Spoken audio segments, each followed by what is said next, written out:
ఓం శుక్లాంబరధరం విష్ణుం శశివర్ణం చతుర్భుజం ప్రసన్నవదనం ధ్యాయేత్ సర్వవిఘ్నోపశాంతయే. సదా సమసమారంభాం శంకరాచార్యమధ్యమామస్మదాచార్యపర్యంతాం వందే గురుపరంపరాం. శృతిస్మృతిపురాణానాం ఆలయం కరుణాలయం నమామి భగవత్పాదశంకరం లోకశంకరం. వాగర్ధవ సంపృక్త వాగర్ధః ప్రతిపత్తయే జగతః పితరౌ వందే పార్వతీ పరమేశ్వరౌ. కూజంతం రామ రామేతి మధురం మధురాక్షరం ఆరుహ్య కవితాశాఖాం వందే వాల్మీకికోకిలం. ఆపదామపహర్తారం ధాతారం సర్వసంపదాం లోకాభిరామం శ్రీరామం భూయో భూయో నమామ్యహం. సదానవృక్షస్య మూలాధివాసా సుధాశ్రావణం తిక్నమప్యప్రియంతం తరం కల్పవృక్షాదికం సాధయంతం నమామీశ్వరం సద్గురుం సాయినాథం. సభాయే నమః. శ్రీ షిరిడి సాయి ఆధ్యాత్మిక సత్సంగ కార్యక్రమం ప్రతి శనివారం కూడా భక్తుల గృహాల్లో నిర్వహణ చేసుకుంటూ గత 7 నెలలుగా శ్రీమద్ రామాయణానికి సంబంధించిన విశేషాలని సాయి సత్సంగ కార్యక్రమంలో పారాయణ చేసుకుంటూ చక్కగా కార్తీక మాసం బహుళ చతుర్థి సంకష్టహర చతుర్థి పర్వదినం ఈరోజు ప్రదోష వేళలో గణపతి స్వామివారికి సంబంధించి అద్భుతమైన తిథి విశేషించినటువంటి కార్తీక మాసం కలిసి రావడం, హరిహర స్వరూపంగా భావించే కార్తీక మాసంలో హరుడు గురించి కానీ హరి గురించి కానీ మనం విన్నా మననం చేసిన సద్గ్రంథాలు పారాయణ చేసినా కూడా విశేషమైన ఫలితం అని చెప్పి స్కాంద పురాణాంతర్గతంగా ఉన్నటువంటి కార్తీక పురాణం తెలియజేస్తోంది. అటువంటి చక్కనటువంటి పర్వదినాల్లో శ్రీమద్ రామాయణం గత వారం బాలకాండ పూర్తి చేసుకుని అయోధ్యాకాండ వీరి గృహంలో ప్రారంభం చేసుకోవడం జరుగుతోంది. వాల్మీకి విరచితమైన శ్రీమద్ రామాయణంలో శ్రీరామచంద్రమూర్తి వారి యొక్క జననము, వారు సీతా కళ్యాణం వరకు జరిగిన ప్రతి ఘట్టము కూడా బాలకాండగాను, అటు తర్వాత వచ్చేటువంటి స్వామి యొక్క పట్టాభిషేకాన విశేషాలు, స్వామి అక్కడి నుంచి బయలుదేరి వనవాసానికి వెళ్ళే విశేషాలన్నీ కూడా అయోధ్యకాండగా మహర్షి వివరించడం జరిగింది. అటువంటి అయోధ్యకాండ వీరి గృహంలో ఈరోజు మనం ప్రారంభం చేసుకుంటూ స్వామికి అనుగ్రహం చేత, గణపతి స్వామికి అనుగ్రహం చేత నిర్విఘ్నంగా ఈ 6 కాండలను పూర్తి చేసుకుని సంపూర్ణమైనటువంటి రామచంద్రుడి అనుగ్రహాన్ని పొందాలని కోరుకుంటూ అయోధ్యాకాండ ప్రారంభం. దశరథుడు శ్రీరామచంద్రమూర్తి వారికి యువరాజ పట్టాభిషేకం చేయాలని చెప్పి నిర్ణయం చేసే ఘట్టాలన్నీ కూడా ఈరోజు వాల్మీకి మనకు వివరించే ప్రయత్నం చేస్తున్నారు.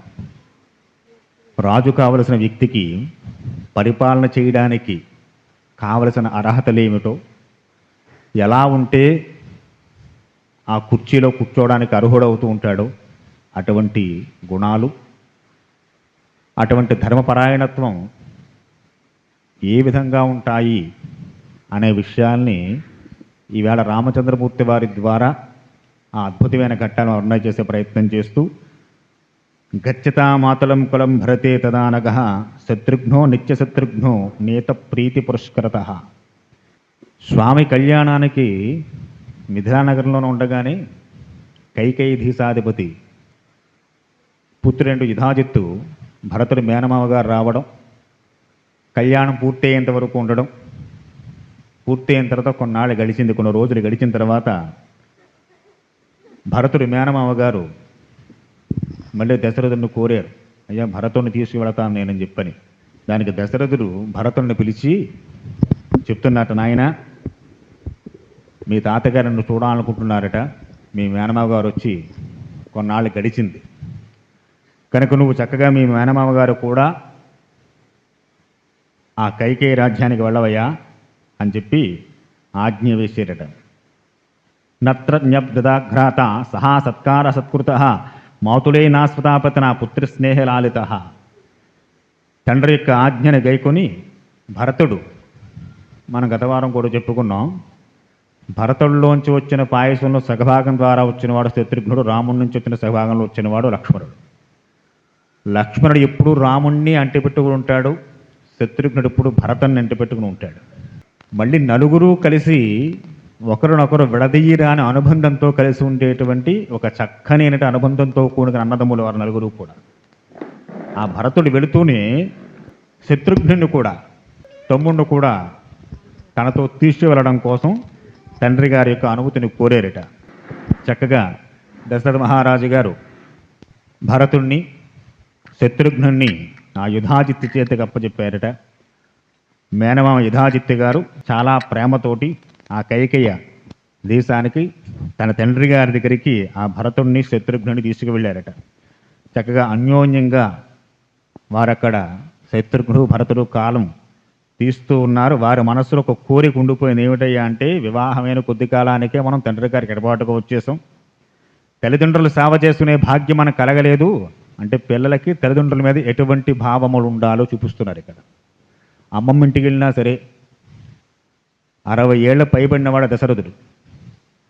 అటువంటి తండ్రిని అంత వయస్సునందు వదిలేసి మేనమామ గారి ఇంటికి వచ్చేసాం మనం, తాతగారు చూడాలన్నారని చెప్పని, మా తల్లిదండ్రులు ఏం చేస్తున్నారో ఏమిటో అని చెప్పని శత్రుఘ్నుడు భరతుడు ఎప్పుడు అనుకుంటూనే ఉండేవారట, వారు ఎప్పుడు ఖాళీగా కూర్చున్నాను, ఈ సందర్భంలో మనం వాళ్ళని విడిచిపెట్టేసేమే వయసులో, అంటే ఈనాటి రోజులు కాదు కదా, వృద్ధాప్యం వచ్చిన తల్లిదండ్రులు తీసి వృద్ధాశ్రమాల్లో పడేసి హాయిగా మనం కాలం వెళ్ళదీసే రోజులు కాదు కనుక తల్లిదండ్రులను విడిచి ఉండాలంటే పిల్లలకి అంత ప్రాణ సంకటంగా ఉండేది. అది భరతుడు శత్రుఘ్న విషయంలో చూపిస్తున్నారు ఇక్కడ. తత్రాపి నివసాంతాతో సర్వమానవచ కామత భ్రాతరో స్మరితాం వీరో వృద్ధం దశరథం నృపం. వృద్ధుడైన దశరథుణ్ణి తమ తండ్రి గారిని ఎప్పుడు వీలు దొరికితే అప్పుడు ఖాళీ దొరికినప్పుడల్లా భరత శత్రుఘ్నుడు తలుచుకుంటూనే ఉండేవారట. నాన్నగారు ఏం చేస్తున్నారో ఈ సమయంలో అలా చేస్తూ ఉండేవారు, ఇప్పుడు ఈ మంచి మాటలు చెబుతూ ఉండేవారు, ఈ సమయానికి నాన్నగారు ఈ కొలువు తీర్చి కూర్చుంటూ ఉండేవారు, ఈ సందర్భంలో వీరికి సమస్యలు పరిష్కారం చేస్తూ ఉండేవారు. ఇప్పుడు చక్కనైనటువంటి వేదగోష్ఠి జరుగుతూ ఉంటుంది నాన్నగారి యొక్క ఆస్థానమునందు అని చెప్పి పునః ఆయన గురించి మళ్ళీ మళ్ళీ తండ్రి గురించి తల్లి గురించి తెలుసుకుని మురిసిపోతూ ఉండేవారట. అంతేనా, రాజాపతో మహాతేజ స్మస్పరా పురుషతో సుత ఉభవ భరత శత్రుఘ్నో మహేంద్ర వరుణోమపము. ఇక్కడ దశరథ మహారాజు గారు కూడా, మన చేతికి మన శరీరం 2 చేతులు ఉన్నాయి, ఏ చేయి గొప్పదంటే ఏం చెప్తావు, 2 కావాలి. దశరథుడికి 4 చేతులు అన్నట్లుగా రామ భరత లక్ష్మణ శత్రుఘ్నులు 4 కుమారులు ఆవిర్భావం చెందారు. దశరథుడికి వారు 4 చేతులు అంటే వారటండి. ఆయన ఏమనుకుంటున్నాడంటే అందులో 2 చేతులు వెళ్ళిపోయాయి, 2 చేతులే మిగిలాయి అని ఆయన కూడా అంత ప్రేమతో అయోధ్యలో రామలక్ష్మణులు నిత్యం తల్లిదండ్రుల సేవ చేస్తూ ఉన్నా, వారి సేవలో తరిస్తూ ఉన్నా, ఆ భరత శత్రువులు దూరంగా ఉన్నారని వారిని కూడా దశరథుడు అంతలా తలుచుకుంటూ ఉండేవారట. తల్లిదండ్రులకి పిల్లల పట్ల, పిల్లలకి తల్లిదండ్రుల పట్ల అటువంటి విశేషమైనటువంటి ప్రేమానురాగాలు, అటువంటి బాంధవ్యాలు ఉండేటువంటి రోజులు ఇవి.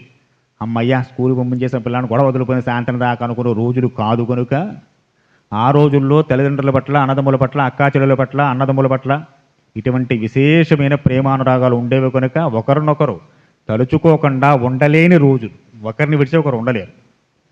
అటువంటి బాంధవ్యాలు కావాలి. ఇప్పుడు కుటుంబ వ్యవస్థ నిలబడాలి అంటే ఇటువంటి బాంధవ్యాలు ఉండాలి. ఈరోజు కుటుంబ వ్యవస్థలు ఎక్కడ ఉన్నా ఎవరి దారి వాడిది అనేటువంటి రోజుల్లో మనం ఉన్నాం కనుక రాజాపి తతో మహాతేజ స్మస్వరా ప్రౌషితో సుతా ఆయన ఎప్పుడూ స్మరణ చేసుకుంటూ ఉండేవట. 4 చేతుల్లో ఉన్నారు కొడుకులు నాకు, 2 దూరంగా అమ్మమ్మ గారింటికి వెళ్ళిపోయారే. ఏ తల్లిదండ్రులకి ఎంతమంది సంతానం ఉంటే ఏ సంతానాన్ని కాదనుకుంటారు? అలా కాదనుకునే వారు ఎవరు ఉండరు కనుక సర్వయేవతి తేష్టాష్ట చతుర్వా పురుషర్షభ స్వశరీరధ్వాన్వృద్ధ చత్వర ఇహబాహ తేషామపి మహాతేజ రామో రతికర పితు స్వయం భూరివ భూతానాం బభోవాం గుణవత్తర. దశరథ మహారాజు గారు తన 4 కుమారులు యొక్క కొలువునందు అంత విశేషమైనటువంటి ప్రేమాభిమానాలు కలిగి, ఒక శరీరానికి 4 బాహువులుంటే ఆ 4 బాహువులు తన కుమారులైతే అందులో ఏ బాహువుని తీసేసుకుందా అని చెప్పి ఏ వ్యక్తి అనుకుంటాడు? 2 చేతులు అని చెప్పి ఓ చేయి నరికేసుకుంటావా? దేనికి ఉండే పని దానికే ఉంటుంది ఆ శరీరానికి. కనుక అంత సద్గుణ సంపన్నులు, మంచి ప్రవర్తన కలిగినటువంటి ఆ కుమారులు దూరవడంతో ఆయన కూడా అంతలాగా వారి గురించి పునః తలుచుకుంటూ ఉండేవారట. సహిదైవేర్ధిష్ణ రావణస్య పదార్థిభ అద్యతో మనుష్యేలోకే మజ్ఞే విష్ణు సనాతన సాక్షాత్తు శ్రీ మహావిష్ణవే. రావణ సంహారార్థమే భూమి అవతరించిన మహాత్ముడు శ్రీరామచంద్రమూర్తి వారు. ఆయన అలా ఎందుకుంటాడు? కౌసల్యా సుసుభేతేనే పుత్రేణ మితతేజసాహ యదా వరేణ దేవానాం అతితర్భజత్ ప్రాణినా సహిరూప ప్రసన్నచ్చ వీర్యవాన సూయక భూమామావసమస్సూను గుణైర్దశరథో సమః. శ్రీరామచంద్రమూర్తి వారి యొక్క గుణగుణాలు సాధారణంగా లోకంలో అందవికారంగా ఉన్న వ్యక్తికిన మంచి గుణాలు ఉన్నాయనుకోండి, ఆ వ్యక్తి అందరూ ఇష్టపడతారు. బాబా ఫోటో చూస్తున్నాం అనుకోండి, ముసల ముఖం కోలగా దవళ్ళు వాచిపోయేలా సాగిపోయినట్టు ముఖంలో ఏం అందం ఉంటుందయా అంటే ఆయన ప్రేమే, ఆయన అందరి మీద చూపించే దయే. అదేం చేస్తున్నాయి అంటే షిరిడీ దాకా మన లాక్కెళుతూ ఉంటుంది. ఎంతసేపు చూస్తున్నా మూర్తిని చూడాలనిపిస్తూనే ఉంటుందండి. ఏముందయ్యా అందం? రాముళ్ళ కిరీటం పెట్టుకున్నాడా, ధనస్సు పట్టుకున్నాడా, కాకపక్షధరం ఏమన్నా ఆయనకు ఉంగరాలు జుట్లు ఉన్నాయా? ఏమున్నా అందం అంటే ఏముంటుంది అందులో? ఆయనకి ఏ అందము లేదు. అది మానసిక ఆనందం. మనం చూపించేటువంటి సద్గుణాలు, మనం చూపించే ప్రేమాభిమానాలు, మనకి అందం ఉన్నా లేకపోయినా, కాలు చెయ్య వంకరగా ఉన్నా ఆ సద్గుణాలు లోకాన్నంతటిని ఆకర్షిస్తూ ఉంటాయి. అబ్దుల్ కలాం గారు చాలామంది తెలిసే ఉంటారు. అందంగా ఉంటాడు ఆయన. ఏమన్నాను, ముఖమే జుట్టు తెల్ల జుట్టు వేలాడిపోతూ, ఆ మొహం కూడా సరే కనపడుతుంది కనపడుతుంది అట్లుగా ఉంటాడు. ముసలాడు పొట్టిగా ఉంటాడు. పునః ఆజానుభావుడేం కాదు ఆయన. కానీ దేశమంతా గౌరవిస్తుంది ఆయన్ని. దేని చేత? ఆయనకున్న సద్గుణముల చేతే, ఆయనకున్న ధర్మపరాయణత్వం చేతే. పుట్టింది ఏదో ముస్లింల కుటుంబంలో అయినా భగవద్గీత అన్నా, రామాయణం అన్నా, మహాభారతం అన్నా ఎంత ప్రీతియో. ఎన్నో వేదికల మీద చెప్పాడు భగవద్గీత గురించి. భగవద్గీత చదవండి ఒక్కసారి, మీ జీవితం అంతా అందులో ఉందని. ఎవరో ఒక ముస్లిం కుటుంబంలో వచ్చిన వ్యక్తి, భారతదేశ ప్రథమ పురుషుడిగా ఖ్యాతిగాంచిన వ్యక్తి, భారతరత్న అందుకున్న వ్యక్తి, మహాత్ముడు, మామూలువాడ. అందం చూసా దేశమంతా ఆయన వెంటబడింది. ఏ దేశానికి వెళ్ళినా చేతులెత్తి నమస్కరించేంత గౌరవాన్ని పొందాడు. చనిపోవడం కూడా అలాగే చనిపోయాడు మహానుభావుడు. అంత సునాయాసంగా వెళ్ళిపోయాడు. కనుక ఎంతమందికి వస్తుంది అది ఆ గౌరవం? దేన్ని చూసి ఆయన వెంటబడింది దేశమంతా? దేన్ని చూసి గౌరవించి? అందాన్ని చూసా కాదు, కేవలం గుణము, ధర్మపరాయణత్వం. సాధారణ వ్యక్తులకే ఇంత గుణములు ఉన్నప్పుడు లోకమంతా వెంటబడుతూ ఉంటే ఆ మూర్తికి విశేషమైన సౌందర్యం కూడా తోడైంది అనుకోండి, అది రాముడుగా ఉంటాడట. ఇక అప్పుడు ఆయన్ని ఎవరు విడిచి ఉందామనుకుంటారా స్వామిని? అలా ఉండడం కుదరదు ఆయనకి. ఎలా ఉన్నారు? సహీ రూప మనస్సత్య వీర్యవాన్ అసూయేక. రూపంలో అద్భుతమైన స్వరూపం అయింది. మామూలు రూపమా? వీర్యవాన్, గొప్ప వీర్యవంతుడు, లోకోత్తర సౌందర్యమూర్తి. భూమి మీదకి ఎలా ఉంటుందో అలా ఉన్నాడు స్వామి. మహావీరుడు. ఎప్పుడూ కూడా అవతల వాళ్ళు ఉండేటువంటి సుగుణాలు, మంచి గుణాలను చూస్తుంటాట. వారిలో ఏ కించిత్ లోపమన్నా దాన్ని అసలు పరిగణలోకి తీసుకుంటే రామచంద్రమూర్తి. రాముడు రాముడు మనం మాడడం, మనం కీర్తన చేయడం కాదు. రాముడు అంటే ఎవడు చెబుతున్నారు ఇక్కడ? సకల గుణాభిరాముడు అంటుంటారు చూసారా? ఆ గుణములు దీనివల్ల భాషిస్తూ ఉంటాయి. కనుక ఇతరుల్లో ఉండే సుగుణాలు చిన్నదున్నా చాలా పెద్దది చేసి చెబుతుంటాట మహానుభావుడు. ఆ సద్గుణాలను బట్టి దశరథుడు ఎంతటి గుణవంతుడు, అంతకు మించిన గుణములతో ఉన్నట్ట భాషలుతున్నట్ట. సతునిత్యం ప్రసాదాత్మ మృదుపూర్వంతు భాషతే ఉచ్యమానోపి పురుషం నోత్తరం ప్రతిపద్యతే. ఎప్పుడూ చాలా ప్రశాంత వదనంతో ఉంటాడట. మొహం ఎప్పుడు చూసినా చిరాగ్గాను ఉండడం, కోపంగా ఉండడం అవే ఉండవట ఆయనకి. మొహం ఎప్పుడు ప్రసన్నంగా ఉంటుంటా. ప్రసన్నత దేన్ని చూస్తుంది? మనస్సు ప్రశాంతంగా ఉంటుంది, ముఖం ప్రశాంతంగా ఉంటుంది. మనస్సులో ఏదో ఆలోచన, ఎప్పుడు ఏదో బెంగ, ఏదో ఒక సమస్య మనస్సులో పెట్టుకున్నాను. ఒక ముఖంలో అందం రమ్మంటే ఎలా వస్తుంది? ప్రశాంతత రావడం ముఖంలో ఎక్కడ కనిపిస్తుంది? కనపడదు. కనుక రాముడు ప్రసన్నతతో ఉన్నాడంటే ఆయన మనస్సునందు ఎక్కువగా దేన్ని మోయడు ఆయన. అంటే అవతల వాళ్ళు ఎప్పుడూ నువ్వు మంచి గుణాలే చూస్తున్నావు అనుకో, వారి మీద నీకు ద్వేషం ఎందుకు వస్తుంది? దేని చూసి కోపిస్తావు వారి మీద నువ్వు? సాధ్యం కాదు. కనుక సతునిత్యం ప్రశాంతాత్మ, ఎప్పుడూ ప్రశాంతంగా ఉంటాడు ఆయన. ప్రసన్నవదనంతో కనిపిస్తుంటారు. మృదుపూర్వంత భాషతే, ఎవరితో మాట్లాడినా చాలా మృదువుగా, సున్నితంగా మాట్లాడుతుంటారట. ఉచ్యమానోపి పురుషం నోత్తరం ప్రతిపద్యతే. ఎవరి వలన తనకు ఏ కొంచెం చిన్న ఉపకారం ఆయనకి కలిగినా, రాముడికి చేయవలసిన ఉపకారం ఏముంటుంది? ఏం తక్కువ ఆయనకి? డబ్బు తక్కువ, లేదా ధాన్యం తక్కువ, ధనాలు తక్కువ, రాజ్యం తక్కువ? ఏం తక్కువ ఆయనకి? అన్నీ సమృద్ధిగా ఉండే రాముడికి మనం చేసే ఉపకారం ఏముంటుంది అసలు ఆయనకి? ఎవరి దగ్గర ఏదైనా లేకపోతే కదా నువ్వు ఏదైనా చెయ్యాలి. అసలు అన్నీ పరిపూర్ణంగా నిండి ఉన్న రాముడికి మనం చేసే ఉపకారం ఏముంటుంది? ఆయనకు కూడా ఉపకారం చేసేట. మనకు ఎదురొచ్చే వనవాస ఘట్టాల్లో వస్తాయి. శబరి కాస్త ఆకలిస్తే ఇంగిలిబొళ్ళు పెట్టింది, అది ఉపకారం, గుర్తుపెట్టుకుంటాడు ఆయన. రోడ్డు మీద ఎండలో వెళ్ళిపోతూ ఉంటే, రామా కొంచెం కాస్త మంచినీళ్ళు తాగేవాళ్ళవయ్యా అంటే కాస్త మంచినీళ్ళు ఇచ్చి తాగేసి, ఆ రోజు అప్పుడు ఆయన దగ్గర మంచినీళ్ళు ఇచ్చారని నాకు ఎన్నిసార్లు ఎంతమందికి చెప్పుకుంటాడో అట మంచినీళ్ళు ఇచ్చిన ఆ చిన్న సహాయాన్ని. కనుక చిన్న ఉపకారం, ఎవరైనా చిన్న ఉపకారం చేస్తే ఆ ఉపకారాన్ని ఎప్పుడూ తన దృష్టిలో ఉంచుకుంటాట, వారిని మర్చిపోట ఆయన ఆ ఉపకారానికి. కనుక అలాగే వారి వల్ల ఏ చిన్న అపకారం కలిగినా అపకారం వెంటనే మర్చిపోతాట. మనమేం చేస్తామంటే కలిగిన అపకారాన్ని శరీరం విడిచేంత వరకు గుర్తుంచుకుంటాం, ఉపకారం వెంటనే మర్చిపోతుంటాం. ఇది మనకుండే గుణాలు. రాముడు గుణాలు అందుకు అలా ఉంటాయి. కాబట్టి చిన్న ఉపకారానైనా ఎక్కువ కాలం పాటు గుర్తుపెట్టుకుంటాట. వారి వల్ల చిన్న అపకారం కలిగితే వెంటనే మర్చిపోతాట. అది ఆయనకు ఉండేటువంటి గుణాలు. కథం చిదురాపాకానే కృతయేనేక దుష్యతి న స్మరత్యపకారణం శతమస్యాత్మవత్తయ. మనస్సునందు కూడా ఎప్పుడు ఎవరికి ఏ అపకారం చెయ్యాలనే ఆలోచన లేనటువంటి వాడు, అటువంటి మహాత్ముడు రఘునందనుడు అస్త్రాభ్యాసం చేస్తూ గురువుగారి దగ్గర అస్త్రశస్త్రాలు నేర్చుకుంటూ కాస్త విశ్రాంతి దొరికితే, మన స్కూల్లో పాఠాలు వరుసగా చెబుతూ ఉంటారు, మధ్యాహ్నం కాస్త విశ్రాంతి ఇస్తారు.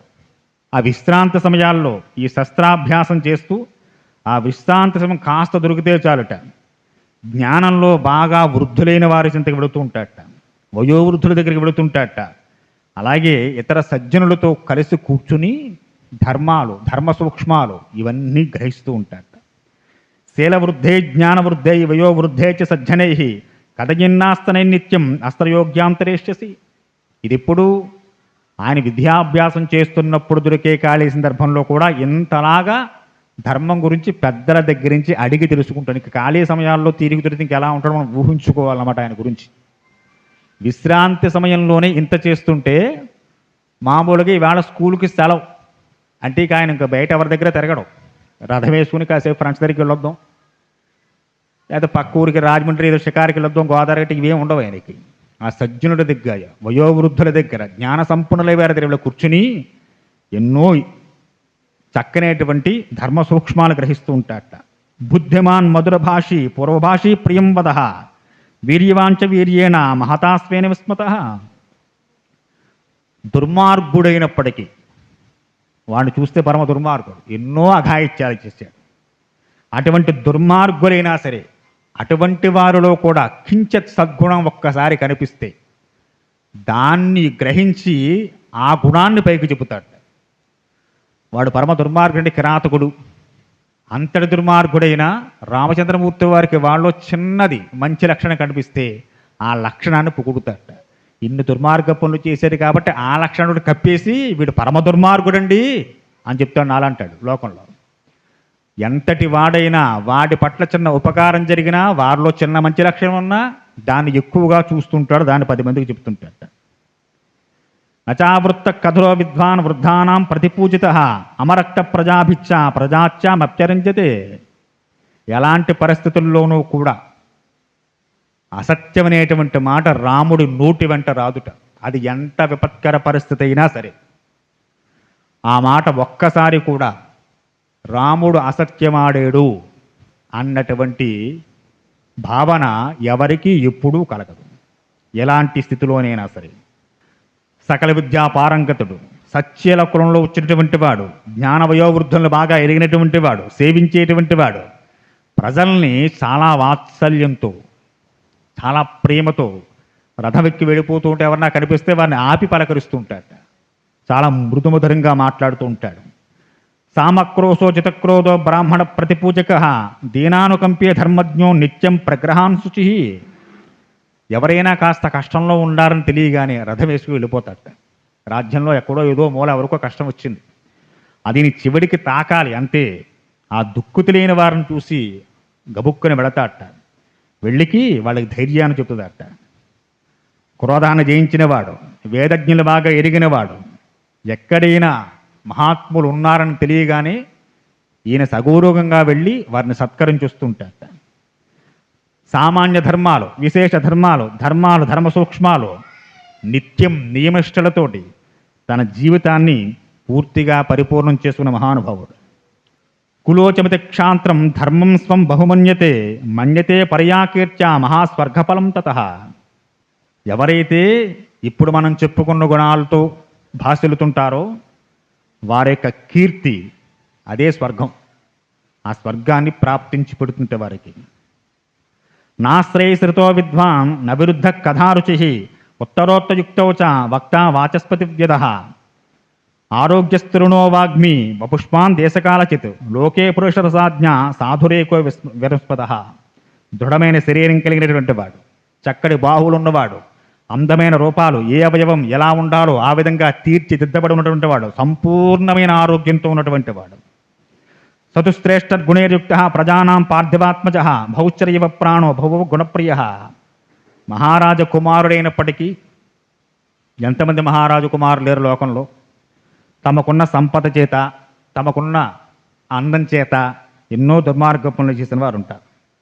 కానీ దశరథ మహారాజు గారికి ఆయన ఎంత గుణాలకు పిన్నిదో అంతకు మించిన గుణముల చేత, అందము చేత, వాత్సల్యం చేత, ప్రేమ చేత ఎన్నో సద్గుణాలతో ప్రజలందరి యొక్క విశేషమైన అభిమానాన్ని పొందుతున్నారట శ్రీరామచంద్రమూర్తి వారు. విశేషం ఏమిటయ్యా అంటే, వివాహమైందర్గింతి రాముడి మీద సీతకే అభిమానం ఎక్కువో, సీత మీద రాముడికే వాత్సల్యం విపరీతమో ఎవరికి అర్థం కాదు. ఒకరి హృదయంలో ఒకరు ఉన్నట్టుగా ఉండేవారట. కనుక దాంపత్యంలో కూడా వారిద్దరూ కూడా సీతాదేవిని ఎప్పుడు పలకరించినా తన భర్త గురించి మాట్లాడుతుంది. రాముణ్ణి ఎప్పుడు పలకరించినా తన సతీమణి అయినటువంటి సీతాదేవి గురించి ఇంట్లో ఇంతలా ఉంటుందండి అని చెప్పి ఆమె ఎందున్న ప్రేమను చెప్పుకుంటాట పైకి. సంయజ్ఞ వ్రాతనస్నారో యథావత్ సాంగవేదివిత్ ఇవ్యస్త్రే చ పితుశ్రేష్టో భవోవ భారతగ్రజ. ఈ రఘునందుడు చక్కగా వేదాంగాలు శాస్త్రాలు అధ్యయనం చేసినటువంటి వాడు, సమవర్తవాది, వ్రతాన్ని చక్కగా ఆచరించిన వాడు, శస్త్రాస్త్రాలను బాగా ఎదిగినటువంటి వాడు. ఇతర ధనుర్ధారుల కంటే దశరథుడే బాగా గొప్పవాడుకుంటే ఆయన్ని మించిన ధనుర్ధరుడు శ్రీరామచంద్రమూర్తి. ఎలాంటి కళంకాలు లేనటువంటి వాడు, చాలా పవిత్రమైనటువంటి అంతఃకరణతో ఉన్నటువంటి వాడు. పవిత్రత దేనివల్ల చేకూరుతుంది? మనం చేసేటువంటి ఆచార వ్యవహారాల వల్ల పవిత్రత ఏర్పడుతుంది. కాబట్టి శుభప్రదములైన ఉత్తమమైనటువంటి పితృవంశంలో ప్రీతికరమైనటువంటి వాడు. కళ్యాణాభిసాధు అదేన సత్యవాగ్రుజు వృద్ధైరపనీతిచ్చ ద్వజే ధర్మార్థదర్శభి ధర్మార్థక తత్పజ్ఞ స్మృతిమాన్ ప్రతిభాభవాన్ లౌకికౌ సమయేచారే కృతకల్పో విశారద. కాలాన్ని అనుసరించి ఆయా కాలాల్లో చేయవలసినటువంటి కర్మకాండలు ఏవైతే ఉన్నాయో, ఇప్పుడు మనకు చాతుర్మాసం జరుగుతోంది. సాధువులు సన్యాసులు మొన్న క్షీరాబ్ధాదశి వరకు 4 మాసాల వ్రతం చేస్తుంటారు. అవి సన్యాసులకి. గృహస్థులకు కూడా కొన్ని ఆచార వ్యవహారాలు ఉన్నాయిగా. అవన్నీ ఏ కాలాల్లో ఎప్పుడు ఏవి ఆచరణ చేయాలో అవి త్రికరణ శుద్ధిగా చేసేటువంటి వాడు. ఎప్పుడూ వాటి యందు బద్ధకం కానీ ఆలస్యం కానీ చేయడు. ఈ సంవత్సరం కాబట్టి మళ్ళీ సంవత్సరం చేసుకుందాలని నాన్నగారు కంగారే ఉంది అనేటువంటి వాడు కాదు. ఇవన్నీ ఎవరి నుంచి వస్తాయి? తండ్రిని బట్టే వస్తాయి. ఇంట్లో తండ్రి అంత ధర్మంగా చక్కగా అన్ని కార్యక్రమాలు సజావుగా చేస్తుంటే కొడుకు చూసి, ఓహో ఈ కాలంలో ఈ ధర్మం చెయ్యాలేమో, ఇప్పుడు ఈ దానం చెయ్యాలేమో అని చేస్తుంటారు. కాబట్టి అవన్నీ బాగా ఎరిగినటువంటి వాడు. నిభృత సంవృతకారో గుప్తమంత్ర సహాయవాన్ అమోఘ క్రోధ హర్షస్య త్యాగం సంయకాలవిత్. త్యాగం చేసే విషయంలో వెనక ముందు ఆలోచించినటువంటి వాడు. ఒకసారి ఒకరికి ఇది ఇవ్వాలి అని సంకల్పం చేస్తే ఇచ్చి తీరవలసిందే. అది ఎంతదైనా కావచ్చు, ఎంత గొప్ప వస్తువైనా కావచ్చు. వినయశీలం కలిగిన వాడు. తన మనస్సులో అభిప్రాయాల్ని ముఖ కవళికలలో రాజుకు బాగా ఉండవలసినటువంటి గొప్ప గుణం ఇది. మనస్సులో భావాలు బయటికి తెలియనివ్వకుండా శత్రువుల పట్ల అంత నిగూఢంగా ఉంటాడు. పైకి ప్రశాంతంగా కనిపిస్తూ ఉంటారు, లోపల వ్యూహాలు బయటికి తెలియకూడదు. అది క్షత్రియ ధర్మం. అటువంటి ధర్మం బాగా ఎరిగినవాడు. రహస్యంగా చేసే ఆలోచనలు సమయం వచ్చేంత వరకు కూడా నిగూఢంగా ఉంచుకునేటువంటి వాడు. రాజు కదా, పరిపాలన చేసే విషయంలో కొన్ని ప్రత్యేక ధర్మాలు ఉండవలసి ఉంది ఆయనకి. అవన్నీ పుష్కలంగా ఉన్నవాడు. సమర్థులైన మంత్రుల్ని కలిగినటువంటి వాడు. ఆయన కోపాన్ని కానీ సంతోషాన్ని కానీ సమానంగా చూసేటువంటి వాడు, ఉండేటువంటి వాడు. సమయోచితంగా సమయానికి తగిన విధంగా ఆలోచనలు చేసేటువంటి వాడు. మనలాంటి ఆలోచనలు కాదు, విపరీతమైన చిన్నదానికి కూడా ఎక్కువగా ఆలోచన చేయడం, గొప్ప పనైనా చేద్దామని చిన్నగా ఆలోచన చేసి పక్కన పెట్టేయడం, ఇటువంటి గుణాలు ఉన్నవాడు కాదు. ఏ పనైనా చాలా నిశితంగా సూక్ష్మంగా పరిశీలన చేసి దేనికి ఎంతవరకు ఆలోచన చేయాలో అంతవరకు ఆలోచన చేసి ఊరుకుంటాడు. అలాగే సమయోచితంగా పాత్రులకే దానం ఇచ్చేటువంటి వాడు. ఎవరు ఈ దానానికి అర్హుడో అది వారికి ఇచ్చేటువంటి వాడు. ఆ విధంగా శ్రీరామచంద్రమూర్తి దృఢభక్తి స్థిర ప్రజ్ఞో నాసద్గ్రాహీ న దుర్వాచ నిస్తంద్రియ ప్రమర్తస్య స్వదోప పరదోషువిత్. మాతాపితల సేవయందు, తల్లిదండ్రులు సేవించే విషయంలో, గురువుల్ని ఆదరించే భక్తిగా కొలిచే విషయంలో ఆయన ప్రజ్ఞ సాటి లేదన్నమాట. ఏదైనా చిన్న యుద్ధం వచ్చిందంటే రాజుగారి వెనకాల రథంలో ఉండి ముందు సైన్యాన్ని పంపిస్తారు. రాముడు అలా కాదట, ముందు తాను నుంచుంటాట. వెళ్ళి సమస్య వస్తే, యుద్ధం వస్తే సైన్యం వెనకాల ఉండమంటాడు. ముందు నేను వెళతాను ఆగండియా అని. ముందు వారి ప్రాణాలు తీసేసిన తర్వాత రాజుగారు వెళ్ళడం కాదు, ముందు తాను నుంచుంటాట. వెళ్ళి శాస్త్రజ్ఞ కృతజ్ఞ పురుషాంతకో విధ య ప్రగ్రహమనుగ్రహయో యథాన్యాయ విచక్షణ. న్యాయశాస్త్రానికి సంబంధించి దగ్గరైన సచివులైన మంత్రుల చేత ఆ న్యాయ సంబంధమైన సూక్ష్మాలు, రహస్యాలు బాగా గ్రహించినటువంటి వాడు. ఏ న్యాయం చేసినా అందరికీ సమానంగా అందాన్ని కోరుకునేటువంటి వాడు. సత్సంగ్రహణ సంగ్రహణే స్థానమన్నిగ్రహస్య చ ఆయకర్మంచు సాయజ్ఞ సందృష్టవ్య కర్మవితు. సత్పురుషులు సజ్జనులు ఎక్కడ ఉన్నారంటే వారిని పిలిపించుకుంటాడు దగ్గరికి. మళ్ళా సత్సంగాలు చేస్తుంటాడు అనమాట కూర్చుని. వారికి తోడ్పాటునిస్తూ ఉంటాడు. ఒక మంచి పని చేద్దామని ఎవరన్నా వస్తే తప్పకుండా చేయండి అయ్యా, మీకేం కావాలో చెప్పండి ఇస్తాను అని చెప్పి వారిని ప్రోత్సహిస్తుంటాట. అంటే మంచి కార్యం మనం చేయలేకపోవచ్చు, చేయలేదు, కానీ ఎవరన్నా చేస్తుంటే ప్రోత్సహించాలి. వెనకాలండి మేము ఎలాగో చేయలేకపోతే మీరు చేయండి, ఎదుగో ఈ ద్రవ్యం కావాలా, ఈ వస్తువు కావాలా, పట్టుకెళ్ళండి, తీసుకుంటే చక్కగా చేయండి అని చెప్పి ప్రోత్సహించాలట. అది ఆ గుణాలు బాగా ఉన్నవాడు. సజ్జనుల్ని ఎప్పుడూ దగ్గర పెట్టుకుంటాడు. అలాగే దుర్జనులకు చాలా దూరంగా ఉంటాడట. వీరు సరైన వారు కారు, మనస్తత్వాలు సరైనవి కాదు. దూరం నుంచే వారిని చూస్తాడు, వారిని దగ్గర పెట్టుకోట. ఇది బాగా నేర్చుకోవాల్సిన విషయం. ధనం ఉందనో, పదం ఉందనో, ఏదో ఉందని చెప్పి బలగా ఉందనో దుర్మార్గంలో పక్కన పెట్టుకుంటే మహాభారతం జరుగుతుంది. అంతేగా మహాభారతం అందరికీ తెలిసిందే. రాముడు అలాంటి వాడు కాదు కనుక వారిని ఎప్పుడూ దూరంగా, అది కూడా అలాగా న్యాయసమ్మతంగా వారికి చక్కగా అర్థమయ్యే విధంగా చెప్పి దూరంగా ఉంచుతాట. న్యాయసమ్మతంగా వారిని నొప్పించకుండా, వారు దుర్మార్గులే కావచ్చు, వారిని మాటలతో పొడి చేసి చేతలతో కొట్టేసి ఏం చేయడు. ఆయన చాలా సున్నితంగానే దూరంగా పడతాడు. నాయన మీరు ఎక్కడే ఉండండి పర్వాలేదు అని మృదుమధురంగా మాట్లాడి ఆ దుర్మార్గులను దూరంగానే ఉంచుతాడు. అవసరం వచ్చినప్పుడు తీవ్రంగా దండిస్తాడు.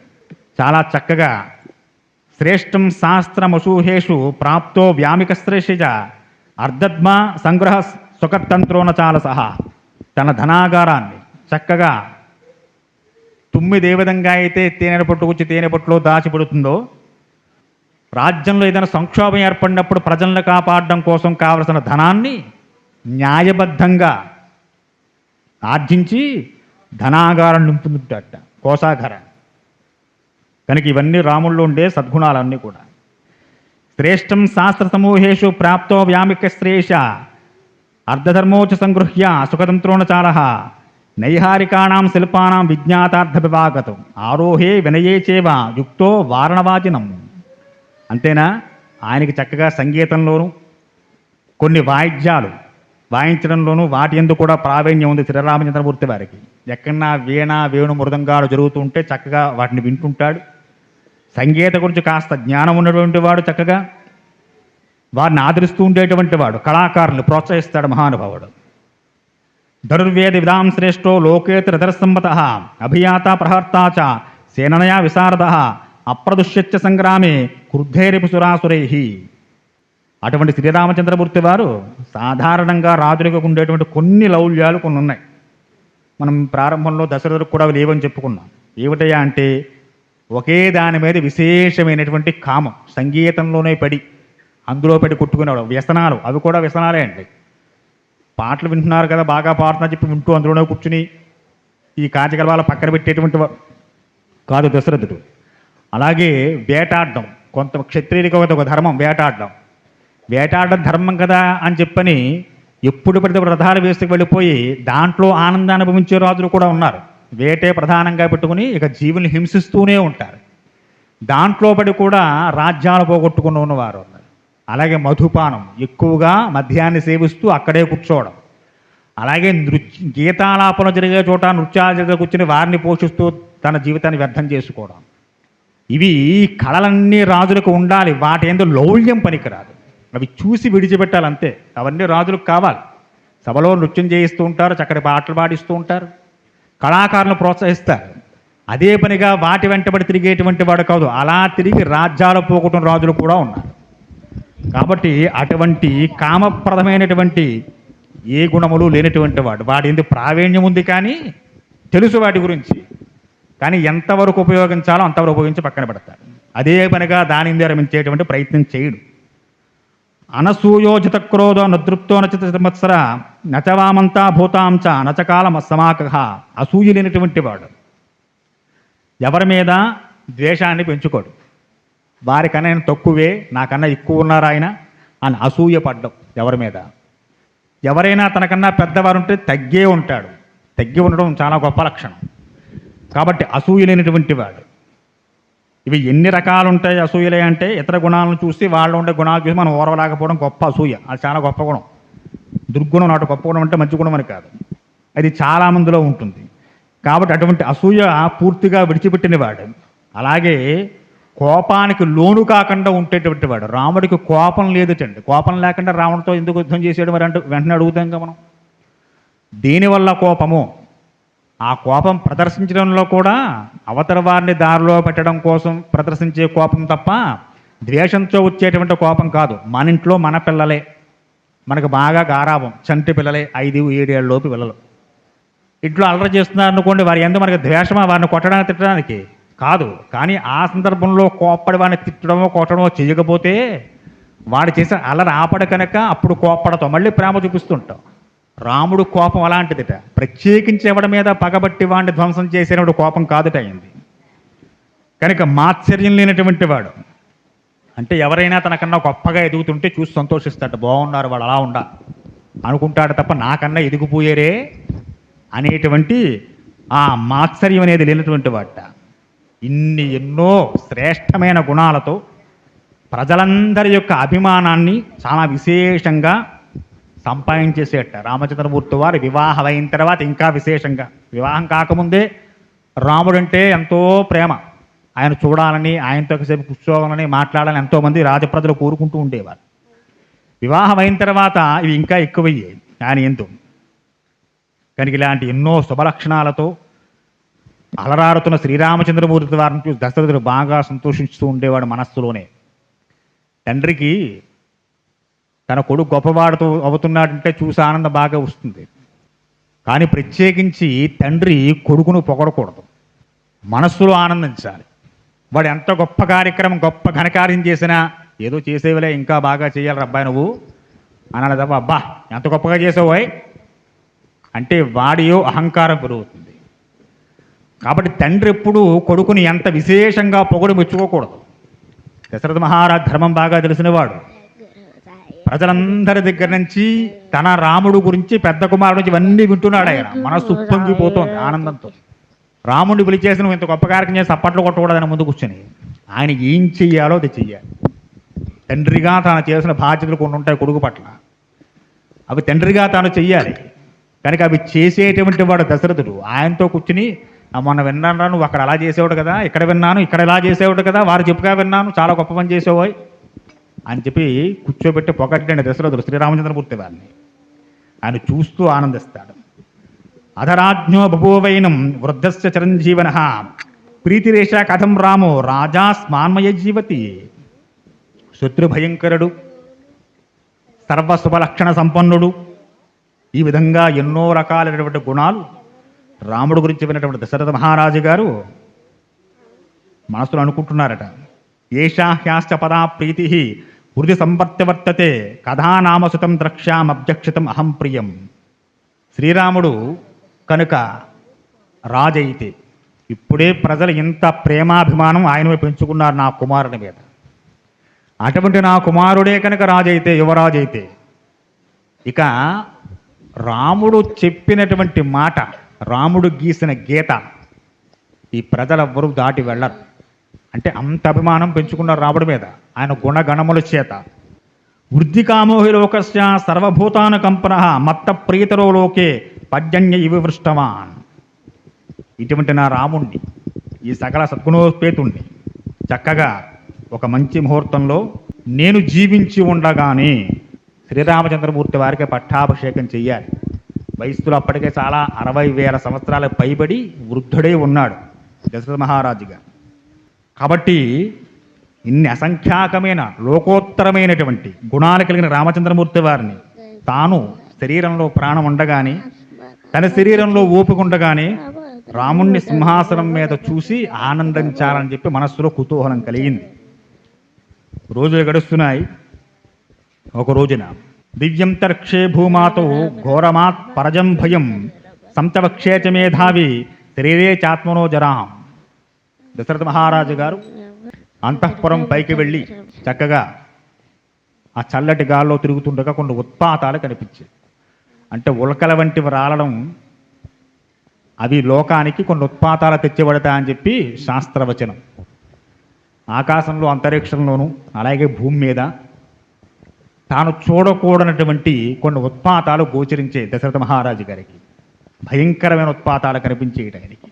అనుకున్నాడు మనస్సులో, ఏదో రాబోతోంది ప్రళయం, నా శరీరం కూడా పొట్టు సడలుతోంది.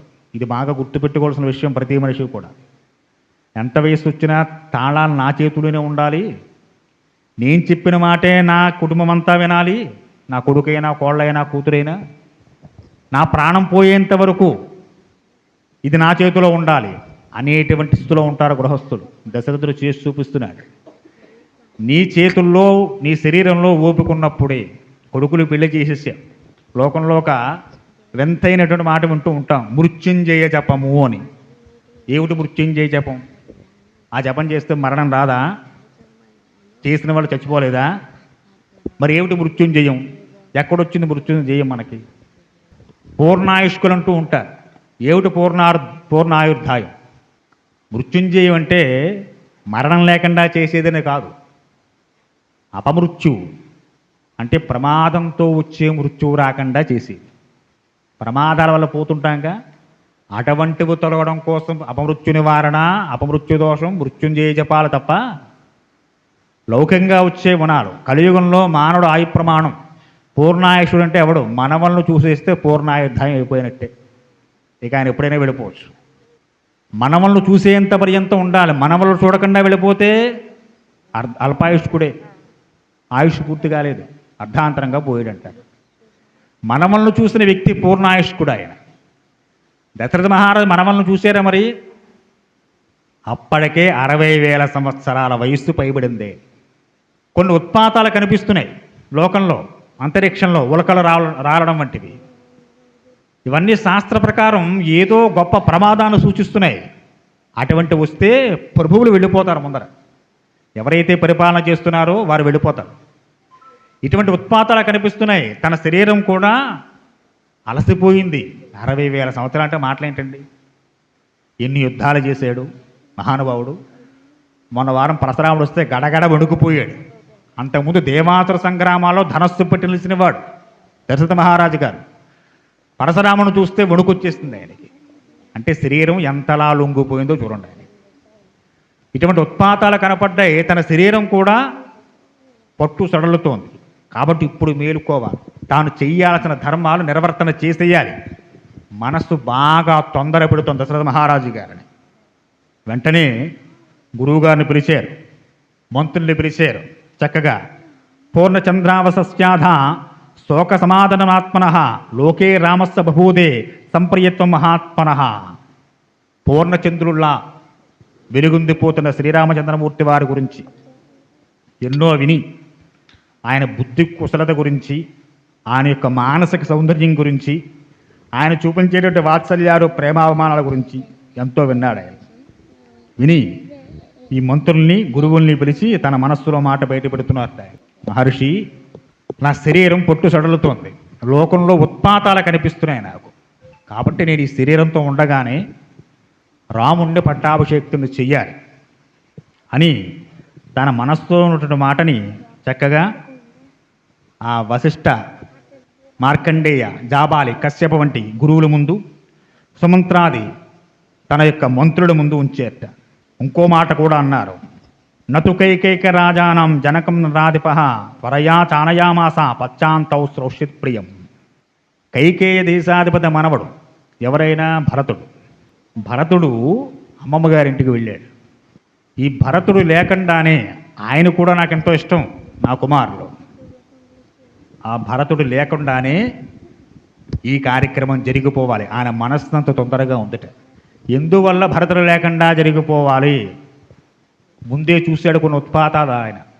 ఆ ఉత్పాతాలు ఏం చేస్తాయంటే ఎవడి మనస్సును స్థిరంగా ఉంచవు. కాబట్టి ఆయన మనస్సు తొందర పెడుతోంది. ఆ తొందరలో చెప్పాడు, నతు కైకేయ రాజానాం జనకుంచిన రాధిప. కైకేయి దేశాధిపతి అక్కడికి తాతగారి దగ్గర భరతుడు వెళ్ళాడు. ఆ భరతుడు లేని సందర్భంలోనే రామచంద్రమూర్తికి పట్టాభిషిక్తుని చేసేయాలి. ఈ మనస్సు ఎప్పుడు ఎలా మారుతుందో ఎవరికీ తెలియదు. ఈ క్షణంలో వీరు మంచివారుంటుంది, మరుక్షణంలోనే వీడంత దుర్మార్గుడు లేడుంటుంది మనస్సు. దీనంతటికీ కారణం ఏమిటయ్యా అంటే ఆయన భయం. కొన్ని ఉత్పాతాలు చూశాడు అంతరిక్షంలోనూ భూమి మీదను. ఈ ఉత్పాతాల కారణం వల్ల ఎవరి మనస్సు ఎలా మారుతుందో అలా మారితే రాముడికి పట్టాభిషేకం జరగడం ఆలస్యం అవుతుందేమో, నాని శరీరంతో ఉండదుగా జరగదేమో, ఈ భయాలు పూర్తిగా మనస్సు నిండా ఆవరించి ఉన్నాయి దశరథుడికి. ఇదే కారణం భరతుడు లేకుండా పట్టాభిషేకం చేయాలని నిర్ణయం చేయడానికి, వేరే కారణం ఏమీ లేదు. రాముడికి భరతుడికి భరతంటే, భరతుడు అంటే రాముడికి ఎట్టదు, రాము అంటే భరతుడు ఎక్కడది, ఇవేమీ లేవండి ఇందులో. కేవలం దశరథుడి మనసులో ఉన్న భయాలే ఈ ప్రణాళిక రావడానికి కారణాలయ్యాయి. కాబట్టి తన దగ్గరలో ఉన్నటువంటి సామంతరాజులందరికీ కబురు చేయమని చెప్పి మంత్రులకు ఆజ్ఞలు వేసేశారు. ఈ వశిష్ఠాది మహర్షులు, సుమంత్రాది ఈ అష్టమంత్రులు దశరథ మహారాజు గారు ఎప్పుడైతే ఈ వార్త చెప్పారో వారు చాలా సంతోషించారు, ఆనందపడ్డారు. సామంతులందరికీ కబురు చేశారు. అంటే దగ్గరగా ఉండేటువంటి వారికి, మరి 4 రోజులు ప్రయాణం చేసి మిథిలానగరం దాకా వెళ్ళే వారికి ఎవరికి కబురు చేయలేదండి. తత పరిషిదం సర్వాం అమంత్రస్య సురాధిప వసుధాధిప హితముద్ధర్షణం చైవం ఉవాచ పరితవచ. సామంతరాజులు మొదలైన వారందరికీ కూడా కబుర్లు వెళ్ళే, చుట్టుపక్కల దగ్గరలో ఉన్న రాజ్యాల సామంతరాజులందరికీ వారందరికీ కూడా ఆహ్వానాలు వెళ్ళే. దశరథ మహారాజు గారు రమ్ముతున్నారు, మీ అందరితో ఒక సమావేశం ఏర్పాటు చేయాలి, ఆయన మనసులో నిర్ణయాన్ని మీ ముందు పెట్టాలనుకుంటున్నారు. కాబట్టి ఓ సామంతరాజులారా మీరందరూ ససైన్యంగా కదలరండి అని అందరూ చక్కగా సామంతరాజులందరూ ఏం చేశారట. మర్నాడే ప్రాతకాలంలో దశరథ మహారాజు కొలువు తీర్చి కూర్చుని ఉన్నారు. ఆయన మాట్లాడుతున్నారు. ఇదం శరీరం కృష్ణస్య లోకస్య చిరతాహితం పాండురాసస్య దస్య ఛాయాయాం జరితం వయా ప్రాప్య వర్షహస్రాణి బహూన్యాయుంషీవత జీర్ణాశ్యాస శరీరస్య విశ్రాంతిమభిరోచయే. ఓ మహారాజులారా, ఈ శరీరం ఎన్నో ఏళ్ల నుంచి భూమి మీద ఉంది. ఇది ఎన్నో రాజకార్యాలు నిర్వర్తన చేసి పూర్తిగా అలసిపోయింది. ఇది విశ్రాంతిని కోరుకుంటోంది. కాబట్టి దీనికి విశ్రాంతిని ఇద్దాం అనుకుంటున్నాను. విశ్రాంతి ఇద్దాం అనుకుంటున్నామంటే అంటే మీరు రాజ్యం మానేసి ఏం చేస్తారు గురువుగారు, రాజుగారు అని చెప్పి అడుగుతారేమో. రాజప్రభాజుష్టాం హి దూర్వాహం అజితేంద్రియ ప్రశాంతస్మ లోకస్య గుర్వీం ధర్మధర్మ వహన్ సోహం విశ్రమిచ్చామి పుత్రం కృత్వా ప్రజాహితే సన్నిహృష్టామి సర్వాన్ అనుమానస్య దర్శవ. ఓ మహర్షులారా, ఓ రాజులారా, మంత్రులారా, ఈ శరీరానికి విశ్రాంతినిచ్చి ఈ రాజ్యభారాన్ని నా పుత్రుడు రామచంద్రమూర్తికి అప్పచెబుదాం అనుకుంటున్నాను. తం చంద్రమ పుష్యేణ యుక్తం ధర్మభృతాంబరం యవ్వరాజ్యయుక్తాస్మి ప్రీతి పురుషపుంగవం. పురుషశ్రేష్ఠుడు, చక్కనైనటువంటి గుణాలు కలిగినటువంటి వాడు, మంచి రూపలావణ్యాలతో ఉన్నవాడు, ధైర్యంలో గొప్ప ధీరుడు, అటువంటి రామచంద్రమూర్తికి పుష్యమే నక్షత్రంలో పట్టాభిషేకం చేయాలని నా మనస్సు తొందరపడుతోంది. కాబట్టి మీ అభిప్రాయం కూడా తెలియజేయండి. యద్యప్యేష మమ ప్రీతి ఇతమధ్యత్వ చింతయాం అవ్యామధ్యసింతాహి వివర్ధాభ్యుతి కోదయ. మీరందరూ కూడా నేనేదో రాముణ్ణి నా కొడుకు కాబట్టి కుర్చీ ఎక్కించేస్తానడం లేదు, మీ అభిప్రాయం తెలుసుకోవడం కోసమే మీ అందరినీ పిలుచుకొచ్చాను. అంటే మా రాజ్యంలో నా కుమారుడు గురించి నా ముందు ఏదో గొప్ప కోసం ఈ రాజ్య ప్రజలు చెప్పి ఉండొచ్చు. ఆయన లేని గుణాలు కూడాను, రాజుగారికి భయపడు, ఎందుకు వచ్చిన కూడా ఏదో చెప్పేస్తే ఈయన తర్వాత ఆయన అవుతాడు, ఆయన తర్వాత ఇంకోటి అవుతాడు, పోయిందే ఉంది మనకు పోయిందే ఉంది అనుకున్నావు. మొహమాటానుకో భయానుకో లోభానుకో లొంగి నా రాజ్య ప్రజలు, కోసల రాజ్య ప్రజలు, అయోధ్యానగర ప్రజలు రాముడు గురించి తన ముందు ఏమైనా ఒకవేళ చెప్పలేకపోయి ఉన్నట్లయితే, అవలక్షణాలతో ఉన్నవాణ్ణి, సరైన గుణాలు లేనివాణ్ణి పీఠంలో కూర్చోబెట్టేటువంటి వాడు కాదు దశరథుడు. ఇవి చాలా ముఖ్యంగా కావాలి పరిపాలించేటువంటి వాడికి. కాబట్టి నాకు ప్రీతి అనిపించింది, రాముడిని చెయ్యాలనిపించింది.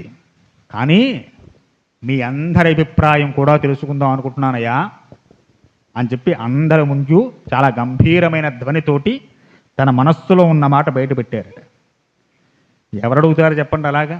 నా తర్వాత నా కొడుకే, తర్వాత వాడి కొడుకే, నా మనవడే, తర్వాత నా మునుమనవడే, ఇక ఎంతసేపు మేమే అనేటువంటి స్థితిలో రాజులు రాజ్యాలు ఉంటాయి తప్ప, ఇలా చేద్దాం అనుకుంటున్నా అని చెప్పి అందరినీ పిలిచి చెప్పి మీకేమైనా ఇందులో భేదాభిప్రాయాలున్నా, మీకేమైనా సమస్యలున్నా, రాముడు వల్ల బాధపడిన వాళ్ళు ఎవరన్నా ఉన్నా అటప్పుడు కూడా ఎక్కించకూడదు, ఆయన పట్టాభిషిక్తుని చేయకూడదు. కానీ ఇటువంటి అభిప్రాయాలు మీ అందరూ ఏమైనా ఉంటే చెప్పమని చెప్పి ఏ రాజు అడుగుతాడు? అసలు దశరథ రగాల్సిన పని ఏమైనా ఉందా? అసలు ఆయనకి లేనేలేదు. అనేక వర్ష సహస్రాన్ని వృద్ధస్య పార్థవ సరామం యువరాజానం అభిషంచస్య పార్థివం. వేల కొలది సంవత్సరాలు గల వృద్ధుణ్ణి నేను. ఇక ఈ శరీరంతో ఈ కుర్చీలో కూర్చుని రాజ్యపాలన చేయాలంటే నా వల్ల అయ్యే పని కాదు.